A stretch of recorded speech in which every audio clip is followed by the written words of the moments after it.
Et je crois qu'il y a une sœur Jérémie ce matin qui est dans les besoins que Dieu lui envoie et dit le prophète. Oh, mais nous sommes un peuple heureux, nous sommes un peuple privilégié, parce que Malachie 4 nous avait déjà dit, je vous enverrai Élie le prophète. Frère, madame dit, Tantine Jérémie, elle était comme cette femme-là sunamite. Elle avait un besoin. Elle n'avait qu'un seul fils, un seul garçon.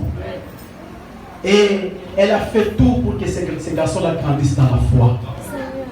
Et ces garçons réellement avaient grandi comme un véritable chrétien. Mais à cause de la mauvaise compagnie, ces garçons se retrouvaient influencés par des mauvais amis. Et finalement, il a commencé à mener n'importe quel genre de vie. Et il est allé attraper une maladie vénérienne. Et c'est cette maladie qui devait emporter ces garçons-là. Plus la chose s'aggravait, plus la maman l'a amené chez les médecins, il n'y avait pas de solution. Mais un jour, et alors qu'elle priait, alors qu'elle méditait, frère, il y a un secret dans la méditation.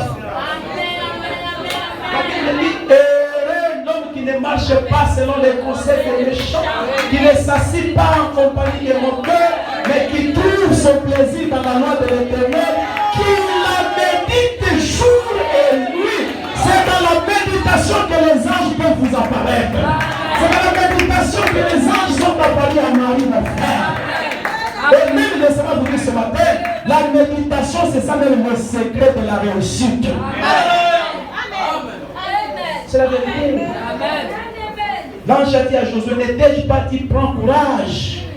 Médite la loi de Moïse jour et nuit. C'est alors que tu réussiras dans tes entreprises. Nous pouvons travailler, nous pouvons faire des affaires, mais on doit aussi avoir un temps de rester seul avec Dieu en train de méditer. C'est dans la méditation que le surnaturel est puissant. Amen. Tantine Jérémie, elle a eu un temps de se recueillir dans la présence de Dieu. Il a dit, cette situation devient de plus en plus dangereuse. Cette situation conduira mon fils à la mort. Oh Dieu, je te demande une chose. N'y a-t-il pas un Élie sur la terre? Envoie-moi Élie le prophète. Madame dit, elle était comme la femme sunamite. Oui, amen. Quand son enfant était mort, oui, il l'a couché sur le lit. Oui. Il est allé à la recherche du prophète. Et pendant qu'il s'avançait, et les gens lui demandaient, Madame, comment tu vas? Il dit, tout va bien. Quand il dit tout va bien, un cadavre est resté sur lui. Yes, c'est ça comme ça. Yes, amen. L'enfant ne regarde pas aux échecs. C'est ça, man. L'enfant ne regarde pas aux symptômes. C'est ça. L'enfant ne regarde pas aux circonstances. Yes. L'enfant ne regarde pas les mille de Jéricho qui est devant vous. Amen. La victoire est venue pour les enfants d'Israël. Ils ont commencé à crier de joie. Ils ont commencé à chanter. Les murs de Jéricho sont tombés. Il y a la victoire dans la joie. Il y a la victoire dans le chant. Il y a la victoire dans les cantiques, mon frère et ma soeur. C'est pourquoi l'apôtre Paul nous dit, réjouissez-vous dans le Seigneur, je le répète, réjouissez-vous. Un chrétien n'est pas triste à tout moment. Un chrétien n'a pas la main à la joue. Un chrétien croit qu'il y a un Dieu au ciel qui peut accorder une seconde grâce. Yes. Tandis que nous m'a dit, Seigneur, j'ai besoin que tu m'envoies Élie le prophète. Amen, amen. Frères, mes soeurs bien-aimées, la foi de cette femme-là avait provoqué le mauvais temps. La météo a déclaré que non, les temps ne sont pas bons. Il y a trop de nuages. L'avion ne doit pas. Il n'y a pas un avion qui peut atterrir, ni qui peut voler.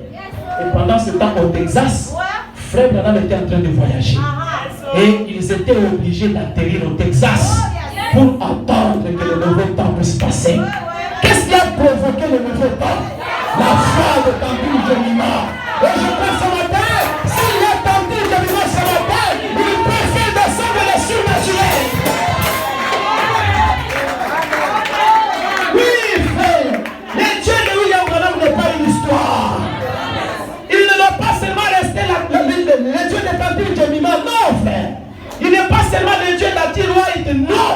Moi, je n'ai pas besoin qu'on me prêche Dieu comme cela.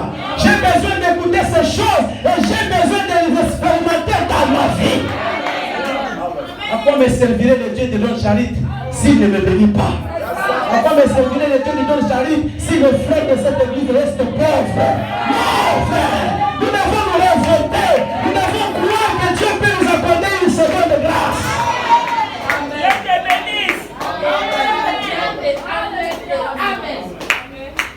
Oh Seigneur, envoie-moi Élie. Et ce matin dans ce bâtiment, parce que je crois que la colonne de feu est en train déjà de se mouvoir dans ce bâtiment. L'ange du Seigneur est présent. Il n'y a que des hommes et des femmes spirituelles qui peuvent sentir la présence. Fabien dit, vous ne pouvez pas voir cela avec vos yeux, mais vous pouvez sentir sa présence. Oh frère Branham me dit, Jésus-Christ un jour dans la Bible ici, il avait mis sa vie en danger pour aller juste répondre au cri d'un certain monsieur qu'on appelait le fou de Gadara. Amen.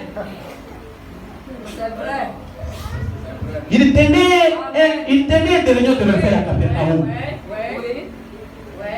Et un jour, après ces réunions de réveil, Jésus dit à ses disciples, allons à notre mort.